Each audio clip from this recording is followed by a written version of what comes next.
فرمایا وَمَن يَعْمَلْ مِنَ الصَّالِحَاتِ مِن ذَكَرٍ أَوْ أُنثَىٰ وَهُوَ مُؤْمِنٌ فَأُولَٰئِكَ يَدْخُلُونَ الْجَنَّةَ وَلَا يُظْلَمُونَ نَقِيرًا کہ دنیا کے اندر مومن مرد ہو یا عورت جو بھی اعمال صالحہ کرے گا ہم اس کے ایک ایک اعمال کو ضائع نہیں کریں گے، ایک ذرے کے برابر بھی ضائع نہیں کریں گے، بلکہ ہم اس کو جنت کے اندر داخل کریں گے۔ اس سفر کے اندر تقوی اختیار کرے گا، پرہیزگاری اختیار کرے گا، ان کے لیے خوشخبری ہے وَمَن يَتَّقِ اللَّهَ يَجْعَل لَّهُ مَخْرَجًا وَيَرْزُقْهُ مِنْ حَيْثُ لَا يَحْتَسِبُ۔ جو انسان تقوی اختیار کر کے چلے گا، پرہیزگاری والی زندگی گزارے گا، تو اللہ تبارک و تعالی اس کی تمام تنگی کو دور کر دے گا اور اس کو ایسی جگہوں سے اللہ تبارک و تعالی روزی عطا کرے گا جو اس کے ذہن و گمان میں بھی نہیں ہوگا۔ لیکن اگر اس دنیا کے اندر میں نے اور آپ نے اپنا وقت اپنے پیٹ کے پیچھے گزار دیا، کھانے پینے میں لگایا، سونے میں گزار دیا،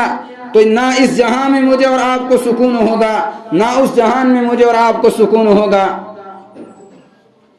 عقل مند انسان وہ ہے جو دنیا کے اندر رہ کر اپنی آخرت کو نہیں بھولتا ہے، بلکہ دنیا کے اندر رہ کر وہ اپنی آخرت کو بناتا ہے۔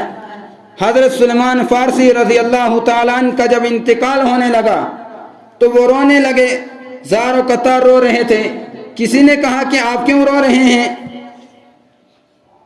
کہ آپ کو اب جا کر اللہ کے حبیب سے ملاقات ہوگی، آپ اس سے ملو گے۔ تو فرمایا میں نہ موت کے ڈر سے رو رہا ہوں اور نہ ہی دنیا کے چھوٹ جانے کے غم سے رو رہا ہوں، بلکہ میں اس لیے رو رہا ہوں کہ میں نے اللہ کے نبی صلی اللہ علیہ وسلم سے سنا ہے کہ تم دنیا کے اندر زندگی اس طرح گزارنا جس طرح ایک مسافر ہوتا ہے، اور آپ نہ اتنی ہی اپنی ضرورتوں کو پورا کرنا جس طرح ایک مسافر اپنی ضرورتوں کو پورا کرتا ہے۔ کہا میں اپنے اس اقرار کو بھول گیا، اس عہد کو میں نے بھلا دیا۔ اس کے بعد ان کی وفات ہوگی۔ جب دیکھا گیا کہ ان کے پاس کتنی جائیداد تھی، 10 درہم سے کچھ زیادہ تھی اور کچھ نہیں تھا گھر کے اندر، لیکن پھر بھی زار و قطار رو رہا تھا۔ مورخین نے لکھا کہ وفات سے پہلے اس کا حال یہ تھا کہ اس نے اپنی بیوی سے کہا کہ مشک لائی اور مشک میں کہا پانی ڈال کر میرے بستر پر چھڑک دو، کیونکہ میرے پاس ایک ایسی جماعت آنے والی ہے جو نہ جن ہیں نہ انسان ہیں بلکہ فرشتے آ رہے ہیں۔ یہ ان کو معلوم تھا کہ مجھے اس دنیا سے جانا ہے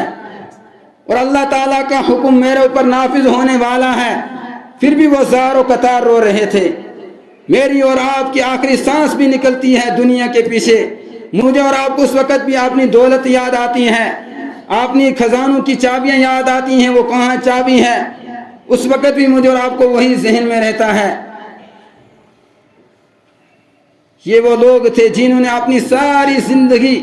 ایک ایک سانس آخرت کی فکر میں گزار دیا،